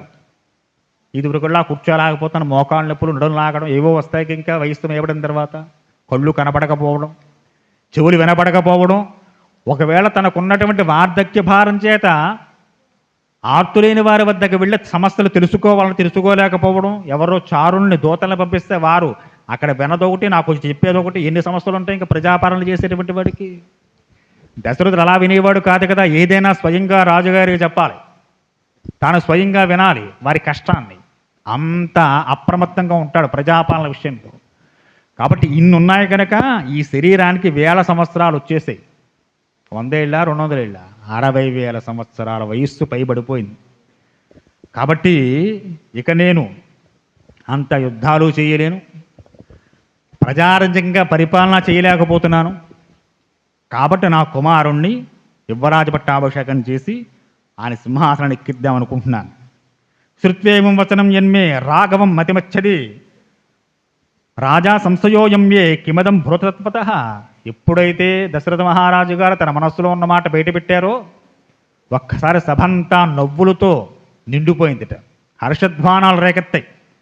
అందరూ బాగు చాలా అద్భుతమైన నిర్ణయం తీసుకున్నారు మహారాజా మీరు. రాముడు రాజు కావాలని చెప్పి ఎప్పటి నుంచో అనుకుంటున్నాం మేము. కథం నియమై ధర్మేణ పృథివాం అనుశాసతి భవంతో దృష్టమిత్యంతి యువరాజం మహాత్మనం. రాముడు రాజైతే చూడాలని మామూలుగా ఉన్నప్పుడే అందరి యోగక్షేమాలు తెలుసుకుంటూ ప్రేమతో పలకరిస్తూ తన గుణగణముల చేత అందరి మనస్సులో దోచుకున్న శ్రీరామచంద్రమూర్తి వారు ఇక సింహాసనమే కూర్చున్నట్టే ఆయన ఎంత గొప్పగా ప్రజలను చూసుకుంటాడో అనుభవించాలని మాకు కూడా ఉంది. కాబట్టి ఓ మహారాజా, మీరు సరైన నిర్ణయం తీసుకున్నారు కాబట్టి తప్పకుండా మేమందరం దాన్ని సమ్మతిస్తున్నాం అన్నారట. దశరథ మహారాజు ఇంకో ప్రశ్న వేస్తున్నారు. గుణాన్ గుణవతో దేవా దేవకల్పస్య ధీమత ప్రియానందనాత్ కృష్ణాన్ ప్రవక్ష్యామి యోగ్యస్తున్నా. ఏమయ్యా, రాముణ్ణి పట్టాభిషిక్తులు చేస్తానంటే వెంటనే సరే అని చెప్పి చప్పట్లు కొట్టేశారు. అంటే నేను సరిగ్గా పరిపాలన చేయట్లేదా? ఇంతవరకు ఇప్పటిదాకా చేయట్లేదు సరిగ్గా నేను, అంతే కదండి. ఏమంటే ప్రవచనం బాగా చెప్పారంటే గురుగారు చాలా బాగా చెప్పారంటే మీకన్నా ఆయన ఇంకా బాగా చెప్తారంటే ఏమిటి అర్థం? మీరు తప్పకుండా చెప్పక్కనండి. అంతేగా రాముణ్ణి రాజ్యాభిషిక్తులు చేస్తాను, యువరాజును చేస్తాను కానీ చప్పట్లు కొట్టేసి నవ్వేస్తూ మేము అదే అనుకుంటున్నామండి అంటే దశరథుడికి ఆ సమస్య కలిగిందిట. నిజంగా సమస్య వచ్చి కాదు, మహానుభావుడు అడుగుతున్నాడు, తెలుసుకుంటున్నాడు. రాజన్నవాడు అలా తెలుసుకోవాలని. ఏమయ్యా అంటే నేను సరిగ్గా చేయటం లేదా? వెంటనే ఊవనేసారు. గుణాన్ గుణవతో దేవా, నా గుణాల వల్ల మీకేమైనా బాధ కలుగుతుందా? నా పరిపాలనలో మీరేమైనా ఖేదాన్ని పొందారా? అందుమూలంగానే రాముండి పట్టాభిషేకం చేద్దామంటే వెంటనే ఆమోదం చేశారా? దివ్యేర్గుణై సక్రసమో రామ సత్యపరాక్రమ ఇక్ష్వాకోభ్య సర్వేభ్యో హ్యాతిరిక్తో విశాంపతే అని ఎప్పుడైతే దశరథ మహారాజు గారు అన్నారో, ఏమయ్యా నా వల్ల ఏమైనా ఇబ్బంది కలుగుతుందా, నేను ఏమైనా సరిగ్గా చేయలేకపోతే చెప్పి అన్నారో, చెప్తున్నారట సామంతరాజులందరూ కూడా ఒక్కసారిగా. దివ్యగుణై సక్రసమో రామ సత్యపరాక్రమ, దివ్యమైన గుణాలు మహారాజా, మీ యొక్క గుణముల చేత మీ యొక్క పాలన చేత మేమంతా ఎప్పుడూ తృప్తిగా ఉన్నాం, మాకు ఎటువంటి లోటు లేదు. కానీ రాముణ్ణి ఎందుకు మేము అంటున్నాం అడుగుతున్నారు కదా. దివ్యగుణై సక్రసమో రామ సత్యపరాక్రమ, సత్యపరాక్రముడు, ఎప్పుడు ఎలాంటి పరిస్థితుల్లో కూడా అసత్యమైనటువంటి వాడు. నీలో ఎలాంటి గుణాలు ఉన్నాయో అందుకు ద్వినీకృతమైన గుణాలు నీ కొడుకులో ఉన్నాయి. దివ్యగుణై, చాలా దివ్యమైన గుణాలు ఉన్నాయి. ఇక్షాకు యుభ్యోపసర్భ్యభ్యో యాతిరిక్తో విశాంపతే, చాలా మీ యొక్క వంశంలో పూర్వం నుంచే వచ్చినటువంటి చక్రవర్తులందరూ ఎటువంటి దివ్య గుణాలు కలిగి ఉన్నారో అంతకు మించిన గుణములన్నీ కూడా నీ కొడుకు రాముల్లో ఉన్నాయి. రామ సత్పురుషో లోకో సత్యధర్మపరాయణ సాక్షాత్ రామద్విజన్వృత్తో ధర్మాచాపి శ్రియా సహా. నీ రాముడు ఏమనుకుంటున్నావయ్యా? సత్పురుషో లోకే, పురుషుల్లోకెల్లా చాలా ఉత్తమమైన పురుషుడు, పురుషోత్తముడు ఆయన. పురుషం అంటే శరీరం అండి. ఈ శరీరాన్ని ధరించిన వారిలో ఉత్తముడు ఆయన. పురుష అంటే ఇక్కడ లింగ భేదం కాదు, స్త్రీ పురుష నపుంసక భేదం కాదు. పౌరుషము వేద ప్రకారం పౌరుషం అంటే శరీరం, అపౌరుషేయులంటే శరీరం లేనటువంటి వారు. ఈ శరీరాన్ని ధరించిన వారిలో, శరీరాన్ని పొందిన వారిలో చాలా ఉత్తముడు రామచంద్రమూర్తి. సత్పురుషోలోకే సత్యధర్మపరాయణ, సత్యధర్మాన్ని పరిపాలన చేయడంలో గొప్ప పరాయణత్వం కలిగిన వాడు. ప్రజాసుఖిత్వే చంద్రస్య వసుధాయా క్షమాగుణై బుద్ధ్యా బృహస్పతిస్తేస్వ వీర్యే సాక్షా సచీపతే. ఆయన ఎంతటి వాడు? బుద్ధిలో బృహస్పతి ఎలా ఆలోచిస్తాడు విపత్కర పరిస్థితుల్లో. ఆలోచన చాలా గొప్పదిగా ఉండాలి. ఆ ఆలోచన ద్వారా ప్రజలకి మేలు కలగాలి, శత్రు సంహారం జరగాలి. అటువంటి ఆలోచన చేయడంలో ఆయన బృహస్పతి. అంటే చక్కని ఆలోచన చేస్తాడు. కంగారు పడ్డం, సమస్తం చూడక ముందు కంగారు పడకూడదండి. ఆ కంగారు పడితే వచ్చే ఆలోచన కూడా రావడం మానేస్తాయి. కాబట్టి రాముడు లాంటి వాడు సమస్య ఎదురైతే వెంటనే గొంతులేసాడు, అయ్యి బాబో నాకు ఇది వచ్చేసింది, నేను ఇలా అయిపోయాను అని అనుకునేటువంటి వాడు కాదు. చాలా ప్రశాంతంగా ఆలోచిస్తాట. ఏం చేశాను? ధర్మజ్ఞ సత్యసంధత్స శీలవాన్ సూయక క్షాత్రం స్వాంతసక్ర కృతజ్ఞో విదితేంద్రియ. అతడు సామాన్యుడు కాదయా. సామాన్య ధర్మాలతో విశేష ధర్మాలు బాగా ఎరిగిన వాడు. సత్య ప్రతిజ్ఞలు చాలా నిష్ణాతుడు ఆయన. చక్కని సౌశీల్యం కలిగినటువంటి వాడు. అటువంటి రాముడు మృదుచ్చ శతప్రజ్ఞచ్చ, చాలా మృదుమధుర భాష, చాలా చక్కగా మాట్లాడతాడు. స్థితచిత్తచ్చ, మనస్సు చాలా ప్రశాంతంగా స్థిరంగా దృఢంగా ఉంటుంది. సదా భవ్యోనసూయక, అసూయలేనటువంటి వాడయా. అటువంటి రాజు, అటువంటి మహాత్ముడు నీ కుమారుడు రాజు కావడం మా అందరికీ చాలా ఆనందదాయకం అని ఆ వచ్చిన వారందరూ కూడా తమ తమ అభిప్రాయాలు చెప్పేశారట. వెంటనే దశరథ మహారాజు గారు అందరినీ చాలా సంతోషంగా గౌరవించి సాగనంపారు. చాలా సంతోషమయ్యా, మీరందరూ వచ్చి అడిగిన వాటికి చక్కగా సమాధానాలు చెప్పారు. రాముడు రాజు కావాలి, మీ మనస్సులో కూడా మంచి ఆలోచన చక్కగా ఉన్నాయి కాబట్టి తప్పకుండా ఆలోచన చేస్తానని వారందరినీ పంపించేసి గురువులను పక్కన పెట్టుకుని, పునర్వసు నక్షత్రం ఈరోజు, రేపు పుష్యమి నక్షత్రం రోజునే శ్రీరామచంద్రమూర్తి వారికి పట్టాభిషేకం జరగాలి. ప్రజాపాలన తత్వజ్ఞో నరాగో హతేంద్రియ సక్తస్త్రైలోక్యమప్యోకం భక్తం కన్మమహేమేతి. ప్రజాపాలనకు సంబంధించి చక్కనటువంటి పరిపాలన జాగాలన్నా పుష్యమి నక్షత్రం చాలా గొప్పది. కాబట్టి అటువంటి పుష్యమి నక్షత్రంలో రామచంద్రమూర్తి వారిని రాజ్యాభిషక్తుని చెయ్యాలి. ఏ మాసం? చైత్ర శ్రీరామనయహం మాస పుణ్య పుషీకృతం యవరాజ్యస్య రామస్య సర్వమోవే నకల్పయాత్. చైత్రమాసం పుష్యమి నక్షత్రం మనకి ఉగాది వచ్చేటువంటి మాసం. ఆ మాసంలో పుష్యమి నక్షత్రంలో చక్కగా శ్రీరామచంద్రమూర్తి వారికి పట్టాభిషేకం చేయాలని మనకి ఇప్పుడు భద్రాచలంలో చేస్తారు పట్టాభిషేక కార్యక్రమం, కళ్యాణం అయిన తర్వాత. రాజస్తూపతే వాక్యే జనాఘోష మహాభూనాత్ సస్తేస్మిన్ ప్రశాంతే చ జనఘోషో జనాధిక వశిష్టం మునుషార్థోనం రాజా వచనమబ్రవీత్. మంత్రుల్ని పిలుచుకొచ్చి ఇప్పుడు తన పుర ప్రజల్ని పిలిచారు. ఇంతవరకు చుట్టుపక్కల రాజ్యాల రాజుని పిలుచుకొచ్చారు, వారి ప్రజల్ని పిలుచుకొచ్చి సభ ఏర్పాటు చేశారు. ఇప్పుడు తన రాజ్యంలోని ప్రజలందరినీ పిలుచుకొచ్చి తన మనస్సులో మాట బయట పెట్టారు. అభిషేకాయ రామస్య యత్కర్మ సపరిచ్ఛదం తదస్య భగవాన్ సర్వం అజ్ఞాపయుతమర్హసి. శ్రీరామచంద్రమూర్తి వారిని రేపు పట్టాభిషేకం చేయాలనుకుంటున్నాను అని చెప్పగానే ఆ జనాభాలో విశేషమైనటువంటి ఆనందం వెలివిరిసిందిట. చాలా సంబరపడ్డారు, గొప్ప గొప్ప ఉత్సవాలు చేసుకున్నారట. వశిష్ఠుల వారిని పిలిచారు. శ్రీరామచంద్రమూర్తి వారిని పట్టాభిషేకం చేయడానికి ముందుగా చేయవలసినటువంటి క్రతువులు ఏముంటే అవి సశాస్త్రీయంగా ధర్మబద్ధంగా జరిపించండి అని చెప్పనగానే వశిష్ఠుల వారు మంత్రుడికి ఆజ్ఞలు వేస్తున్నారట. సువర్ణాదీని రత్నాన్ని బలీన్ సర్వౌషధీరపి శుక్రమాల్యం చ రాజ్యం చ పృథక్ మధుకర్షసి. బంగారం, వెండి మొదలైన వాటిని, వివిధ రత్నాలు, పూజాద్రవ్యాలు, అలాగే పళ్ళు, పెసలు మొదలగు ధాన్యాలు, తెల్లని పూలమాలలు, చక్కని వరిపేలాలు వేరువేరు పాత్రల్లో సిద్ధం చేసి ఉంచాలి. అలాగే తేనెలు, నేతలు, తెల్లని అంచుగలైనటువంటి నూతన వస్త్రాలు, రథాలు, వివిధములైన ఆయుధాలు, చతురంగ బలాలు, శుభలక్షణములైనటువంటి భద్రగజాలు అంటే గొప్ప ఏనుగులు అన్నమాట, వింజామరలు, ధ్వజాలు, శ్వేత ఛత్రాలు అంటే తెల్లటి గొడుగులు, అగ్నిజ్వాలే తలతల్లాడేటువంటి 100 బంగారు కలసాలు, బంగారు తొడుగులు గల కొమ్ములు గలటువంటి 100 బంగారు ఆవులు, వ్యాఘ్రాలు, పూర్తి వ్యాఘ్ర చర్మాలతో అగ్ని గృహాలకు సంబంధించినటువంటి ఆసనాలు రేపు ప్రాతకాలానికి అంటే రేపు ఉదయానికి ఇవన్నీ సిద్ధం చేసి ఉంచాలి పట్టాభిషేక ముహూర్తానికి. అలాగే సమస్త రాజ గృహ ద్వారాలపైన, నగరాలయందు, స్వగృహాలపైన, వాకిళ్ళయందు కూడా గుమగుమలాడేటువంటి చందన గంధాలతో పూతలతో కలిపిన కళ్ళాపిలి జల్లాలి. అతఃపురస్యద్వారాన్ని సర్వస్య నగరస్య చ చందన భార్యంతో ధూపేచ్చ గృణమార్పి. మంచి ధూపాలు, మంచి సువాసన వచ్చే ధూపాలు వేయాలి. రేపు ప్రాతకాలాన్ని ఉదయం కాగానే బ్రాహ్మణోత్తములకు మృష్టాన్న భోజనాలు పెట్టాలి. సమృద్ధిగా నెయ్యి, పెరుగు, పేలాలు, దక్షిణలు బ్రాహ్మణుల సమర్పణ చెయ్యాలి. సూర్యే భూతి మాత్రే స్వభవత స్వస్తివాచనం బ్రాహ్మణాచ్చ వినియంత్రాఖ్య కల్పాంతం అహనయిచ్చ ఆబద్ధ్యాంత పతాకచ్చ రాజమార్గస్యాచిత. రాజమార్గానికి ఇరువైపులా కూడా చక్కటి తోరణాలు అలంకరణ చేసి ఉంచాలి. కాషాయ జెండాలు ఎగరాలి. ప్రతి గృహం మీద పతాకం ఉండాలి. ఆ మధ్య మనం చూసాంగా, అయోధ్యలో రామ మందిరం కట్టినప్పుడు మోడీ గారు చెప్పారు ప్రతి గృహం మీద జెండా ఎగరేయండి అని చెప్పని. సర్వేచ తాళావచ గణాచ్య సర్వాలంకృత కాక్షం ద్వితీయా సాధ్యం తిష్టం త్రిపురేస్మః. చక్కని తాళాలు, వాయిద్యాలు, అందులో నిష్ణాతులైనటువంటి వారిని తీసుకురావాలి.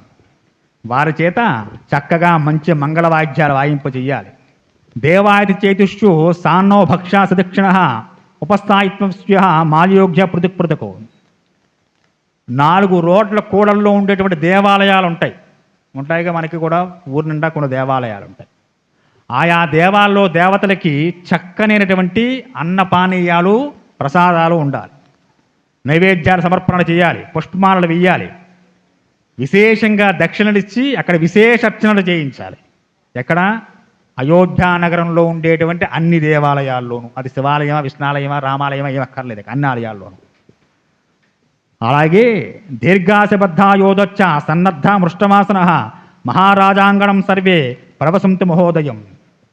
అలాగే యోధులైనటువంటి పరిశుభ్రమైన వస్త్రాలు ధరించి గొప్ప గొప్ప యోధులు, వారి దగ్గర పెద్ద పెద్ద ఖడ్గాలు మొల్లో ధరించి రామాభిషేక రూపమైనటువంటి అభ్యుదయ సమయానికి మహారాజు గారి యొక్క భవన ప్రాంగణానికి రావాలి ఆ గొప్ప గొప్ప యోధులందరూ కూడా. అలాగే తతస్సుమంత్ర ద్యుతిమాన్ రాజా వచనమబ్రవీత్ రామకృతాత్మ భవత శీఘ్రమాయితాతిమి. ఇవన్నీ కూడా వశిష్ఠుల వారు సుమంత్రాదేవి వారికి ఆజ్ఞలు వేసేశారు. దశరథ మహారాజు గారు సుమంత్రుడిని పిలిచి, నాయన ఒక్కసారి రామచంద్రమూర్తి వారిని సభకు తీసుకురాబోయి అని ఆజ్ఞాపన వేశారట. సదే దదాతి ప్రజ్ఞాయ సుమంత్రో రాజశాసనాత్ రామం తత్రయాంచక్రే రథేన రథినాంబరం. రథం ఎక్కి వెళ్ళేట్టు రాముడు భవనానికి. మనం గతవారం చెప్పుకున్నాం, వివాహం అయిన తర్వాత సీత, ఊర్మిళ, మాండవి, శృతికీర్తన వారి వారి అంతఃపురాల్లో విడిచి వచ్చారని. అత్తగారులు వెళ్ళి. ఒకే ఇంట్లో కాపురం లేరండి వారు. దశరథ మహారాజు గారు పిల్లలుగా ఉన్నప్పుడు నలుగురు కుమారుల్ని చక్కగా తన ఇంట్లో పెట్టుకుని చక్కగా చూసాడు తప్ప, అయోధ్య ఒక ఇల్లు ఏమిటిది, గొప్ప రాజ్యం అది. ఇక్కడ దశరథ మహారాజు గారు కొలువు ఉంటే ఎక్కడో ఇందిరమ్మ కాలనీలో రాముడి యొక్క అంతఃపురం ఉంటుంది, ఆ పక్కన ఇంకో బంగారమ్మ కాలనీలో లక్ష్మణ అంతఃపురం ఉంటుంది. అక్కడ లేరు వారు. దీన్ని బట్టి తెలుస్తోంది, రథం వేసుకు వెళ్ళేట సుమంతుడు రాముని తీసుకురావడం కోసం ఇంట్లో ఉంటే గదిలోకి వెళ్ళి పిలుచుకురావచ్చుగా. అలా చెప్పలేదు, రథం వేసుకుని వెళ్ళేట సుమంతుడు అంటే ఎందుకు ఏదో కీచులాగట్లు లేకుండా ఉంటాయని. ఒక ఇంట్లో కూర్చుంటే ఉప్పెక్కి వేసో అని సీతని ఊరుమలాదేవి అంటే ఊరుమిళ్ళ పట్టు చిచ్చి నీకు తెలియదు పుడిసేట నేను పెడతాను చూడు పప్పు నేను చేస్తాను అని చెప్పి కొట్టుకోకుండా, అత్త కోడల మధ్య గొడవలు లేకుండా అలా ఆలోచన చేశారేమో మరి దశరథ మహారాజు గారు. రథం వేసుకు వెళ్ళేట సుమంతుడు అతత్ర సమాసీన తదా శరదం నృపం ప్రాచ్యోదిజ్ఞ పృథివ్యాచ దక్షిణాచ భూమిసాహ మ్లేచ్చాచారచ ఏ చాన్యే మనే సంతవాసన ఉపాసాంతర్చ సర్వేతం దేవా యువవాసనం. వెళ్ళేట రామచంద్రమూర్తి వారి దగ్గరికి వెళ్ళేట.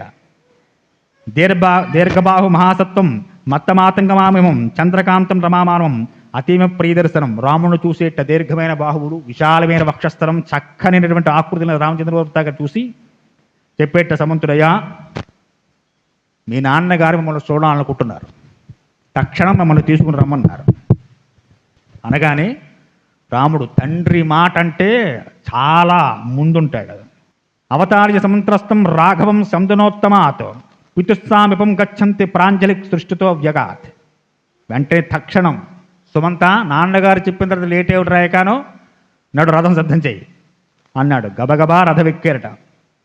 ఎలా వచ్చేట, సతం కైలాసశృంగాభం ప్రసాదం నరపుంగవ ఆరురోహ కృపం దృష్టం సహసూతేన రాఘవ. దశరథ మహారాజు కొలువు ఎలా ఉంది అంటే కైలాస పర్వతంలో పరమేశ్వరుడు వచ్చిన కొలువులా ఉందట.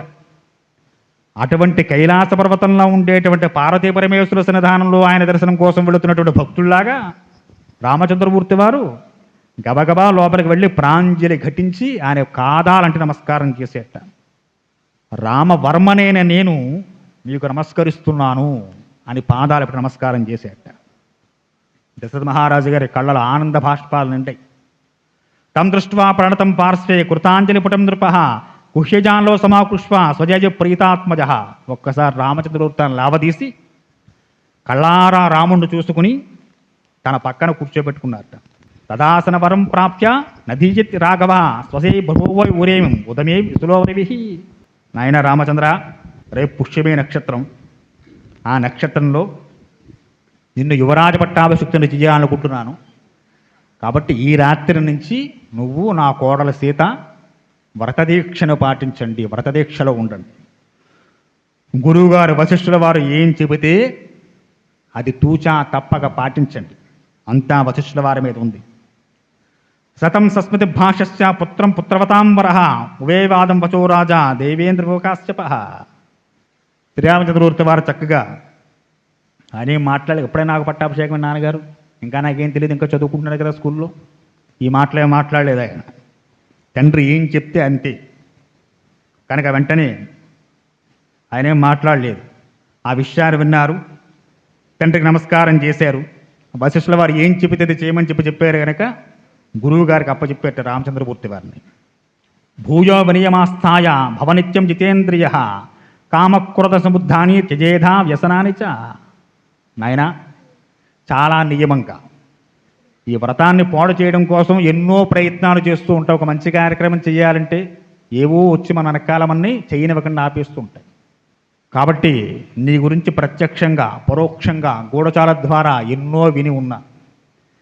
ఈ శరీరం ఎన్నో సంవత్సరాలు పైబడి శిథిలమవుతోంది కనుక ఈ శరీరంలో ఓపుకుండగానే నీకు పట్టాభిషేకం చేసి నేను చక్కగా విశ్రాంతి తీసుకోవాలనుకుంటున్నాను.